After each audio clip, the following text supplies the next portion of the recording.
संयमंतक मणि की कथा। नमस्कार भाइयों बहनों, जय माँ गायत्री। आप सभी का मेरे YouTube चैनल शुभकर माही अष्टो में स्वागत है। आज मैं आप सभी को अपने इस वीडियो में संयमंतक मणि की कथा सुनाने जा रही हूँ। आप सभी से विनम्र निवेदन है, अगर आप मेरे चैनल पर पहली बार आए हैं तो प्लीज़ हमारे चैनल को सब्सक्राइब, वीडियो को लाइक और वीडियो को ज़्यादा से ज़्यादा शेयर अवश्य करें, ताकि आपके साथ साथ आपके अपने भी इस कथा का लाभ ले सकें। यह कथा विशेष कथा है क्योंकि इस कथा में यह बताया गया है कि अगर कोई व्यक्ति गणेश चतुर्थी के दिन चंद्रदेव के दर्शन कर लेता है तो उस व्यक्ति के ऊपर कलंक लग जाता है, यानी कि उसके ऊपर कोई झूठा आरोप लग सकता है, उसके ऊपर कोई चोरी लग सकती है। लेकिन यह हर गणेश चतुर्थी के लिए नहीं है। वैसे तो हर गणेश चतुर्थी का नियम यही बताता है कि हर व्यक्ति को गणेश पूजन के बाद रात में चंद्रमा की पूजा करनी चाहिए, उसके बाद ही अपना व्रत खोलना होता है। लेकिन भाद्र माह की शुक्ल पक्ष की जो चतुर्थी तिथि होती है, जिस दिन हम भगवान गणेश का जन्म दिवस मनाते हैं, उस दिन भूलकर भी चंद्रमा के दर्शन नहीं करने चाहिए, ना ही उस दिन चंद्रमा का पूजन करना चाहिए। शास्त्रों में ऐसा बताया गया है कि अगर कोई भी व्यक्ति भूलवश इसको देख भी लेता है तो उसका सिर्फ यही निवारण है कि उसको इस कथा को अवश्य सुनना चाहिए और भगवान से अपने प्रायश्चित करके क्षमा मांगनी चाहिए। अगर ऐसा करते हैं तो आपको कलंक नहीं लगेगा या बहुत छोटे से रूप में वह निकल जाएगा। इसलिए इस कथा को सुने और अपने लोगों को भी शेयर कर दें, ताकि वो लोग भी चंद्रमा का दर्शन ना करें, और अगर भूलवश कर भी लें तो कथा का श्रवण अवश्य कर लें, ताकि उनके ऊपर इस श्राप का कोई भी प्रभाव ना पड़े। सुखदेव जी कहते हैं, हे परीक्षित, सत्राजित ने भगवान श्री कृष्ण को झूठा कलंक लगाया था। फिर उस अपराध का मार्जन करने के लिए उसने स्वयं संयमंतक मणि सहित अपनी कन्या सत्यभामा भगवान श्री कृष्ण को सौंप दी थी। राजा परीक्षित जी कहते हैं कि हे भगवान, सत्राजित ने भगवान श्री कृष्ण का क्या अपराध किया था? उसे संयमंतक मणि कहाँ से मिली और उसने अपनी कन्या उन्हें क्यों दे दी? सुखदेव जी कहते हैं कि हे परीक्षित, सत्राजित भगवान सूर्य का बहुत बड़ा भक्त था। वे उसकी भक्ति से प्रसन्न होकर उसके बहुत बड़े मित्र बन गए थे। सूर्य भगवान ने ही प्रसन्न होकर बड़े प्रेम से उसे संयमंतक मणि दी थी। सत्राजित उस मणि को अपने गले में धारण करके ऐसे चमकने लगा मानो जैसे स्वयं सूर्य ही हो। जब सत्राजित तपस्या कर कर वापस द्वारका आया, तब अत्यंत तेजस्वता के कारण लोग उसे पहचान न सके। दूर से ही उसे देखकर लोगों की आंखें उसके तेज से चौंधिया गईं। लोगों ने समझा कि कोई स्वयं भगवान कहीं से आ गए हैं। उन लोगों ने भगवान के पास आकर उन्हें इस बात की सूचना दी। उस समय भगवान चौसर खेल रहे थे। लोगों ने कहा, शंख चक्र गदाधारी नारायण, कमल नयन दामोदर, यदुवंश शिरोमणि गोविंद, आपको नमस्कार है। हे जगदीश्वर, देखिए अपनी चमकीली किरणों से लोगों के नेत्रों को चुंधियाते हुए प्रचंड रश्मि भगवान सूर्य आपका दर्शन करने आ रहे हैं। प्रभु, सभी श्रेष्ठ देवता त्रिलोकी में आपकी प्राप्ति का मार्ग ढूंढते रहते हैं, किंतु उसे प्राप्त नहीं कर पाते। आज आपको यदुवंश में छिपा हुआ जानकर स्वयं सूर्य नारायण आपका दर्शन करने आ रहे हैं। फिर सुखदेव जी कहते हैं कि हे परीक्षित, अनजान पुरुषों की यह बात सुनकर कमल नयन भगवान श्री कृष्ण हंसने लगे। उन्होंने कहा, अरे ये सूर्यदेव नहीं हैं, यह तो सत्राजित हैं, जो मणि के कारण इतना चमक रहे हैं। इसके बाद सत्राजित अपने समृद्ध घर में चला गया। घर पर उसके शुभागमन के उपलक्ष्य में मंगल उत्सव मनाया जा रहा था।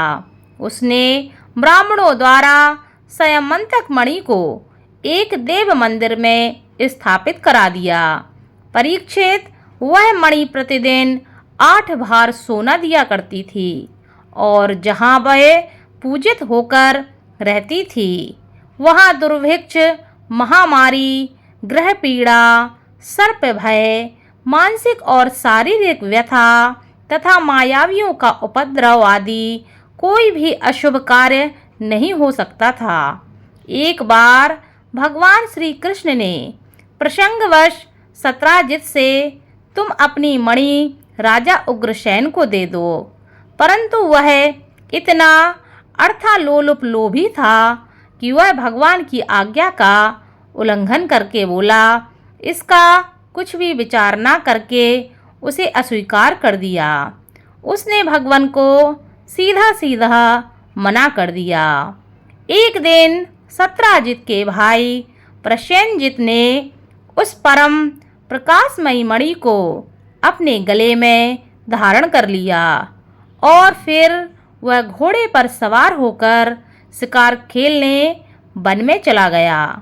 वहां एक सिंह ने घोड़े सहित प्रसेनजित को मार डाला और उस मणि को छीन लिया। वह अभी पर्वत की गुफा में प्रवेश ही कर रहा था कि मणि के लिए ऋषराज जामवंत ने उस शेर को मार डाला।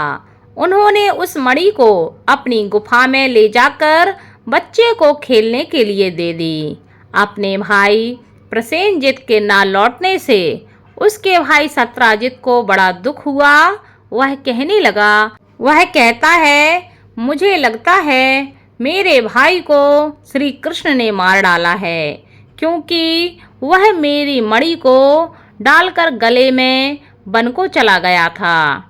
सत्राजित की यह बात सुनकर लोग आपस में कानाफूसी करने लगे। जब भगवान श्री कृष्ण ने यह सुना कि यह कलंक का टीका तो उनके सर पर आ गया है, तब वे उसे धोने के बहाने के उद्देश्य से नगर के कुछ सभ्य पुरुषों को लेकर प्रसेनजित को ढूंढने के लिए वन में चले गए। वहां खोजते खोजते लोगों ने देखा कि घोर जंगल में सिंह ने प्रसेनजित और उसके घोड़े को मार डाला है। जब वे लोग सिंह के पैरों का चिन्ह देखते हुए आगे आगे चलते गए, तब उन्होंने देखा कि वहां पर पर्वत पर रीछ ने सिंह को भी मार डाला है। भगवान श्री कृष्ण ने सब लोगों को बाहर ही बिठा दिया और अकेले ही घोर अंधकार से भरी ऋषराज की भयंकर गुफा में प्रवेश कर गए। भगवान ने वहां जाकर देखा कि श्रेष्ठ मणि समयंतक को बच्चों का खिलौना बना दिया गया है। वे उसे हर लेने की इच्छा से बच्चे के पास जा खड़े हुए। उस गुफा में एक अपरिचित मनुष्य को देखकर बच्चे की धाय भयभीत की भांति चिल्ला उठी। उनकी चिल्लाहट सुनकर परम बलशाली ऋषराज जामवंत क्रोधित होकर वहां दौड़कर आए। जामवंत को बहुत गुस्सा आ गया। उन्होंने भगवान की महिमा, उनके प्रभाव का पता नहीं चला। उन्होंने उन्हें एक साधारण मनुष्य समझ लिया और वे अपने स्वामी भगवान श्री कृष्ण से युद्ध करने लगे। जिस प्रकार मांस के लिए 2 बाज आपस में लड़ते हैं, वैसे ही दोनों लोग उस मणि के लिए लड़ने लगे। भगवान श्री कृष्ण और जामवंत जी आपस में घमासान युद्ध करने लगे। पहले तो उन्होंने अस्त्र शस्त्रों से प्रहार किया, फिर शिलाओं का, तत्पश्चात वृक्ष उखाड़कर एक दूसरे पर फेंकने लगे। अंत में उन्होंने बाहु युद्ध किया। बाहु युद्ध करते समय वज्र प्रहार के समान कठोर घूंसों की चोट से जामवंत जी के शरीर की एक एक गांठ टूट गई। उत्साह जाता रहा, शरीर पसीने से लथपथ हो गया। तब उन्होंने अत्यंत विस्मित चकित होकर भगवान श्री कृष्ण से कहा, प्रभु मैं जान गया हूँ, आप ही समस्त प्राणियों के स्वामी, रक्षक, पुराण स्वरूप भगवान विष्णु हैं। आप ही हमारे राम हैं। आप ही सबके प्राण हैं, इंद्रिय बल, मनोबल और शरीर के बल हैं। आप विश्व के रचयिता, ब्रह्मा आदि को भी बनाने वाले हैं। हे प्रभु, मुझे स्मरण है आपने अपने नेत्रों में तनिक सा क्रोध का भाव लेकर तिरछी दृष्टि से समुद्र की ओर देखा था। उस समय समुद्र के अंदर रहने वाले बड़े बड़े घड़ियाल और मगरमच्छ क्षुब्ध हो गए थे और समुद्र ने आपको मार्ग दे दिया था। तब आपने उस पर सेतु बनाकर सुंदर यश की स्थापना की तथा लंका का विध्वंस किया। आपके बाणों से कट कट कर राक्षसों के सिर पृथ्वी पर गिर गए। ऋषराज जामवंत जी ने भगवान को पहचान लिया।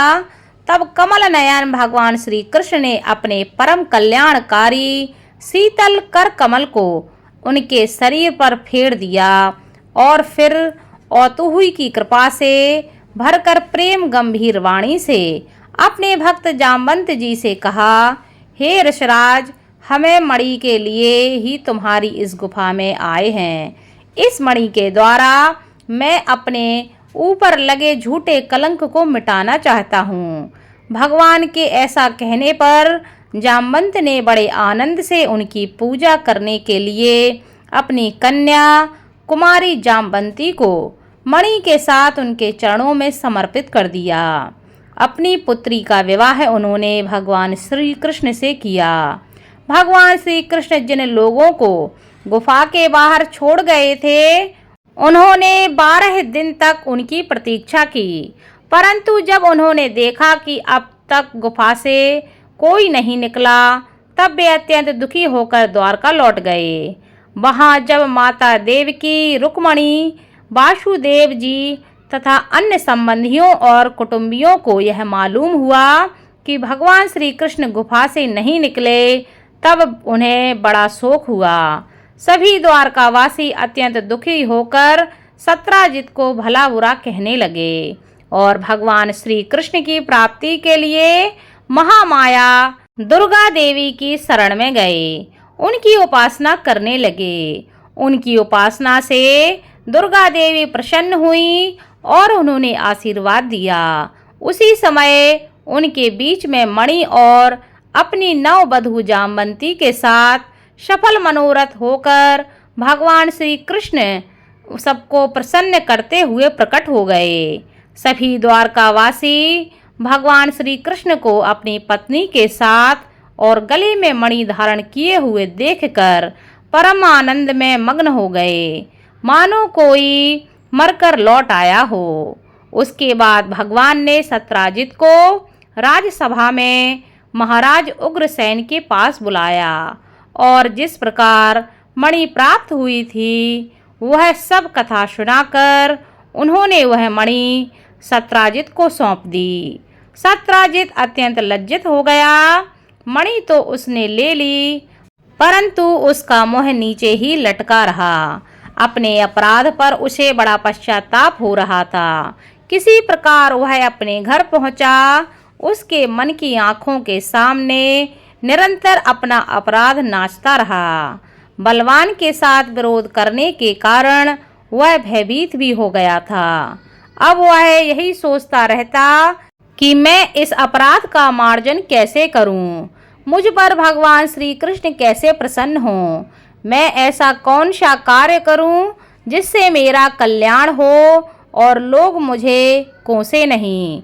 सचमुच मैं अदूरदर्शी क्षुद्र हूँ। धन के लोभ से मैं बड़ी मूढ़ता का काम कर बैठा।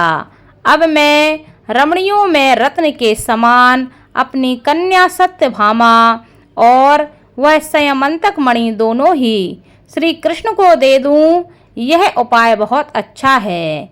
इसी से मेरे अपराध का मार्जन हो सकता है और कोई भी उपाय नहीं है।